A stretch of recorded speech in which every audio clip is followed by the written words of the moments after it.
Hi అండి. కొబ్బరికాయని పీచి తీయాలంటే చాలా ఇబ్బంది పడుతున్నారా? కష్టపడుతున్నారా? అయితే మీ చేతులతో కష్టపడే పని లేకుండా ఈజీగా ఒక గ్లాస్ తీసుకోవచ్చు. చూస్తే ఖచ్చితంగా ఆశ్చర్యపోతారు. సో వీడియోని అక్కడ కూడా స్కిప్ చేయకుండా చివరి వరకు చూడండి. హాయ్ అండి. నమస్తే. నేను Jhansi. Welcome to our channel Jhansi cooking gardening vlogs. ఎలా ఉన్నారండి? అందరూ బాగున్నారా? నేనైతే చాలా బాగున్నానండి. మీరు కూడా చాలా చాలా బాగుండాలని మనస్ఫూర్తిగా కోరుకుంటున్నాను. ఈ రోజు మీ అందరికీ యూజ్ అయ్యే అద్భుతమైన టిప్స్ అయితే షేర్ చేస్తున్నాను. వీడియోని ఎక్కడ కూడా స్కిప్ చేయకుండా చివరి వరకు చూడండి. ఇంకా ఫస్ట్ టిప్ని తెలుసుకుందామండి. మునక్కాయలు మనం ఎక్కువగా స్టోర్ చేసుకుంటూ ఉంటాం కదండి. ఫ్రిడ్జ్లో క్యారీ బ్యాగ్లో పెట్టేసి ఫ్రిడ్జ్లో పెడుతూ ఉంటాం. అలా పెట్టడం వల్ల క్యారీ బ్యాగ్స్లో మనకి గాలాడక వాటర్ బబుల్స్ ఏర్పడి తేమ తగిలి కుళ్ళిపోతూ ఉంటాయండి. అలా కాకుండా ఇలా మునక్కాయలు ఇలా కట్ చేసేసుకున్న తర్వాత క్యారీ బ్యాగ్లో వేయకుండా ఈ విధంగా ట్రై చేయండి. ఏదైనా ఒక బాక్స్ తీసుకుని దానిలోకి ఈ విధంగా ములక్కాయ ముక్కలన్నీ వేసుకున్న తర్వాత కొద్దిగా మనం కర్రీస్లో యూజ్ చేసుకునే ఆయిల్ ఉంటుంది కదండి. ఆయిల్ ఈ విధంగా వేసేసుకొని చక్కగా ఇలా స్ప్రే చేసుకునే ఆయిల్ తర్వాత ఈ విధంగా మూత పెట్టుకుని ఫ్రిడ్జ్లో స్టోర్ చేసుకుంటే పాడవకుండా ఎక్కువ రోజులు స్టోర్ ఉంటాయండి. ఇలా ఆయిల్ వేయడం వల్ల చక్కగా మనకి పాడవకుండా ఎక్కువ రోజులు స్టోర్ ఉంటాయండి. సో ట్రై చేయండి. చాలా చక్కగా యూజ్ అవుతుందన్నమాట. సో మునక్కాయ ముక్కలు మనకి పాడవకుండా ఎన్ని రోజులైనా కూడా అలానే ఉంటాయండి. ట్రై చేయండి. మరి ఈ టిప్ మీకు నచ్చిందా? నచ్చితే ప్లీజ్ అండి చూస్తూ ఉండగానే చిన్న లైక్ చేయడం మాత్రం మర్చిపోకండి. ఇంకా సెకండ్ టిప్ని తెలుసుకుందాం. బెండకాయ తొడుములు ఉంటాయి కదండి. మనం బెండకాయలు కట్ చేసుకున్న తర్వాత తొడుములు శుభ్రంగా వాటర్లో క్లీన్ చేసేసుకున్న తర్వాత ఇలాగ ఏదైనా ఒక బౌల్లోకి ఇలా ఆ బెండకాయ తొడుములు వేసేసి త్రాగే వాటర్ని పోసుకోండి. సో ఒక నైట్ అంతా అలా ఉంచేసి మార్నింగు ఈ విధంగా ఒక గ్లాస్ తీసుకుని ఒక హాఫ్ గ్లాస్ రోజు తాగుతూ ఉంటే నైటు ఇలా బెండకాయ ముక్కలు అంటే తొడుములు వాటర్లో నానబెట్టేసుకొని ఆ తొడుములు తీసేసి ఆ వాటర్ ఒక హాఫ్ గ్లాస్ వరకు తాగుతూ ఉన్నామనుకోండి, ఎక్కువగా తెల్లబట్ట సమస్యతో బాధపడే వాళ్ళకి ఈ ట్రిక్ చాలా చక్కగా యూజ్ అవుతుందండి. ఎన్నో మెడిసిన్స్ యూజ్ చేసి ఉంటారు కానీ ఫలితం లేకపోవచ్చు.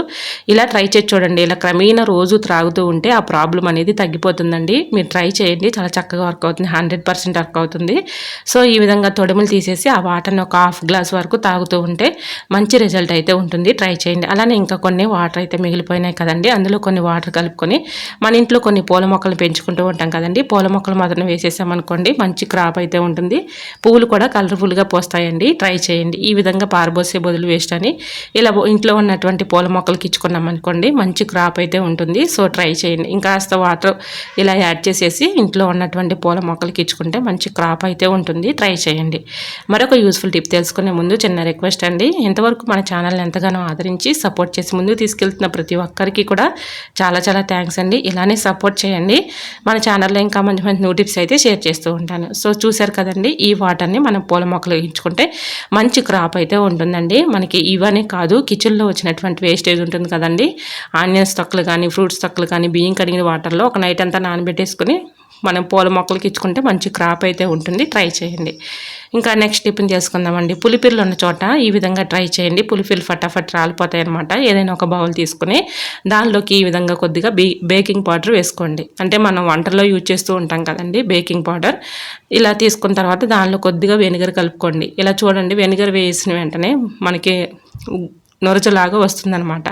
చూసారు కదండి, ఇలా పొంగులాగా వస్తుంది. ఇలా మనం రోజు కొన్ని నైట్ పడుకునే ముందు మీకు ఎక్కడైతే పులిపిర్లు ఉన్నాయో ఆ ప్లేస్లో ఈ విధంగా ఆ పులిపిర్లు ఉన్న చోట ఈ విధంగా మనం అప్లై చేసామనుకోండి మంచి రిజల్ట్ అయితే ఉంటుంది. ట్రై చేయండి. చూసారు కదా, ఇలా కొద్దిగా కొబ్బరి నూనె కూడా వేసుకోవచ్చు. సో ఈ మూడు కలిపినటువంటి ఈ మిశ్రమాన్ని పులిపిర్లు ఉన్న చోట చక్కగా అప్లై చేసామనుకోండి పులిపిర్లు ఫటాఫట్ రాలిపోతాయి అనమాట. సో రోజు కూడా ఇలా అప్లై చేస్తూ ఉండాలండి. నైట్ పడుకునే ముందు ఇలా అప్లై చేస్తే మనకి చక్కగా అది తొలగిపోకుండా ఉంటుంది. కాబట్టి ఈ మిశ్రమం అనేది నైట్ మనం కదలకుండా పడుకుంటూ ఉంటాం కాబట్టి ఇలా మనకి ఉదయానికల్లా పులిపిర్లు అనేవి రాలిపోతాయి. ట్రై చేయండి. మరొక యూస్ఫుల్ టిప్ని తెలుసుకుందాం.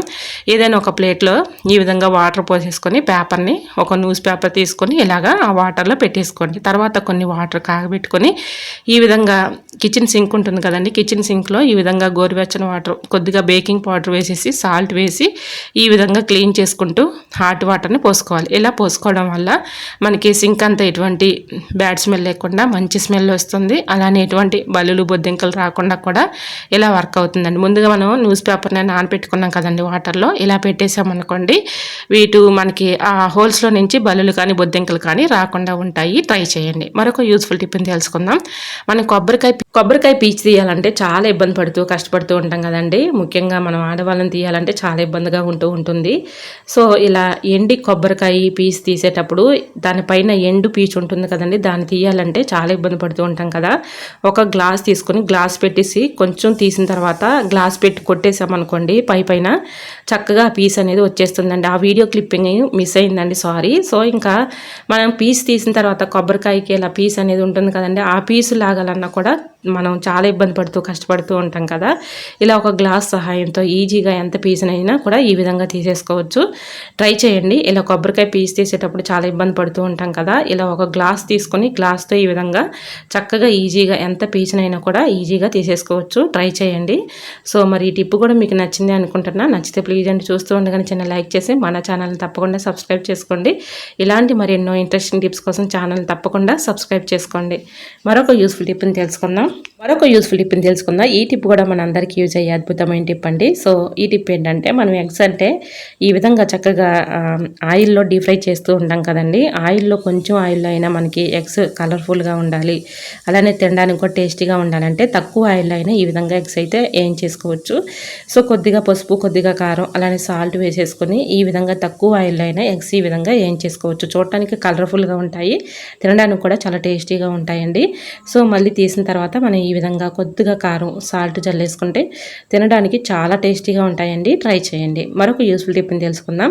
మనం మేగడ అయితే స్టోర్ చేసుకుంటూ ఉంటాం కదండి ఫ్రిడ్జ్లో. మేగడను నేను ఇలాగా పెరుగు మీద ఉన్నటువంటి మేగడని కలెక్ట్ చేసేసుకొని ఈ విధంగా ఒక బాక్స్లో స్టోర్ చేసుకున్నాను. తర్వాత మిక్సీ జార్లో వేసేసుకొని వాటర్ పోసుకొని ఈ విధంగా మిక్సీ పట్టాను. చూడండి ఎన్నపూస అయితే ఎలా వస్తుందో. సో మనం ఈ విధంగా మిక్సీ జార్లో వేసేటప్పుడు కొద్దిగా సాల్ట్ వేసేసి ఈ విధంగా మనం మిక్సీ పట్టుకున్నాం అనుకోండి, ఎన్నపూస అనేది చక్కగా వచ్చేస్తుందండి. ట్రై చేయండి, చాలా చక్కగా యూజ్ అవుతుంది అనమాట. ఇలా ఎన్నపూస మనం తీయడానికి చాలా ఇబ్బంది పడుతూ ఉంటాం కదా, ఇలా ట్రై చేసి చూడండి. చాలా చక్కగా మనం చేతితో తిప్పే పని లేకుండా ఇలా మిక్సీ జార్లో అలా వేస్తే చాలండి, చాలా ఈజీగా మనకి ఈ విధంగా గెడ్డలుగా ఎన్నపూస అనేది వచ్చేస్తుంది. ట్రై చేయండి. మరొక యూస్ఫుల్ టిప్ని తెలుసుకుందాం. ఈ టిప్ కూడా మన అందరికీ యూజ్ అయ్యే టిప్ అండి. సో మనం జున్ను పాలు అయితే కాయడం చాలా మందికి చాలా ఇబ్బందిగా ఫీల్ అవుతూ ఉంటారు. అది గట్టి పడదు, చాలా ఎలా కాయాలి ఏంటనేది కొంచెం టెన్షన్ అయితే మరి వాళ్ళు ఫీల్ అవుతూ ఉంటారు. ఇలా ట్రై చేయండి, చాలా చక్కగా ఈజీగా మనం ఈ విధంగా జున్ను పాలు టేస్టీగా ఉంటాయి. కాసుకునే విధానంగా ఈ విధంగా కాసుకున్నాం అనుకోండి, జున్ను పాలు కూడా టేస్టీగా ఉంటాయి. సో నేను ఇక్కడైతే బెల్లం అయితే తీసుకున్నానండి. 2 గ్లాసుల బెల్లం తీసుకొని ఇలాగ మెత్తగా దంచేసుకొని ఇందులో వేసేసుకున్నాను అనమాట. తర్వాత మిరియాలు, పంచదార, యాలకులు 3 కలిపేసి పౌడర్ పట్టుకున్నాను. అది కొంచెం ఇది కొంచెం అటు ఇటు ఆ గ్లాసులో ఈ గ్లాసులో కూడా వేసేసుకున్నాను. తర్వాత జున్ను పాలు మీకు గట్టిగా ఉన్నట్లయితే, అంటే ఫస్ట్ రోజు పాలు అనుకోండి అవి గట్టిగా రాయిలాగా వస్తాయి. లేదు అంటే మీరు రెండో రోజు అనుకోండి పోసేసుకోండి. నేను ఇక్కడ అయితే ఈ గట్టిగా ఉన్నట్టు ఫస్ట్ రోజు అయినటువంటి పాలు అనమాట, నేను మామూలు పాలు కొంచెం యాడ్ చేశాను ఈ గ్లాసుల్లో. సో ఈ విధంగా కలిపేసుకొని ఒక స్పూన్ పెట్టి ఆ బెల్లం అంతా కరిగేలాగా ఒకసారి ఇదంతా మిశ్రమం అంతా తిప్పేసుకొని తర్వాత స్టవ్ ఆన్ చేసుకొని ఇడ్లీ పాత్ర పెట్టుకొని ఇడ్లీ పాత్రలో సగానికి వాటర్ పోసేసుకోవాలండి. సో బాగా మరిగించిన తర్వాత ఆ వాటర్ని ఈ గ్లాసులు అందులో పెట్టేసి మూత పెట్టేసుకుంటే ఒక 20 మినిట్స్ అలా ఉంచేస్తే చాలండి. చక్కగా మనకి జున్ను పాలు అయితే రెడీ అయిపోతాయి. చాలా చక్కగా వర్క్ అవుతుందండి. ఇలా మీరు జున్ను పాలు కాసుకుంటే టేస్టీగా ఉంటుంది, తినే వాళ్ళకు కూడా చాలా ఇష్టంగా తింటారండి. సో ఇలా ట్రై చేయండి. ఇలా జున్ను పాలు ఈ విధంగా కాసుకున్నారనుకోండి టేస్టీగా ఉంటుందన్నమాట. సో ఒకసారి మీరు ట్రై చేసి చూడండి, 100% వర్క్ అవుతుంది.